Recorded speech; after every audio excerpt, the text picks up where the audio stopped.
আজকে হঠাৎ করে বাড়িতে নিমকি বানিয়ে খাওয়ার মন চাইলো, তাই যেমন কথা তেমন কাজ। এখানে আমি 1 বাটি ময়দা নিয়ে নিয়েছি, তার কালো জিরে নিয়ে নিয়েছি, পরিমাণ মতো নুন, একটু রিফাইন তেল দিয়ে ভালো করে মাখিয়ে নেবো। তোমরা চাইলে চিনিটাও অ্যাড করতে পারো, সাদা তেলও দিতে পারো। তবে হাতের সাথে এভাবে মুঠো করে নেবো, যাতে দেখো কেমন হয়েছে। তবে অল্প অল্প জল অ্যাড করে মুঠিয়ে নেবো, বেশি মুঠিয়ে নেওয়া যাবে না, আবার একটু কম হলেও চলবে না। ডোটাকে এরকম বানিয়ে নিতে হবে।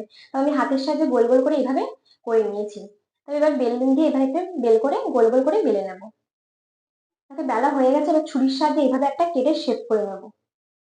দেখো আমি এখানে আমার মন মতো শেপ দিচ্ছি, তোমাদের যদি ভালো লাগে তোমরা এইভাবে দিতে পারো, বা তোমাদের মন মতো শেপও দিতে পারো। দেখো এখানে সবকটা হয়ে গেছে, কড়াই তেল দিয়ে দিচ্ছি। তেল হয়ে গেলে লো ফ্লেমে এভাবে 2 মিনিট পর পর নাড়িয়ে নাড়িয়ে ভেজে নিতে হবে। দেখো কত সুন্দর হয়েছে ভাজাটা, দেখো আরেকবার দেখিয়ে দিচ্ছি, নাহলে ভেতরটা ক্রিপি হবে না খেতে। দেখো কত সুন্দর হয়েছে, দেখেই বুঝতে পারছো। দেখো আমি তোমাদের একটা দেখিয়ে দিলাম।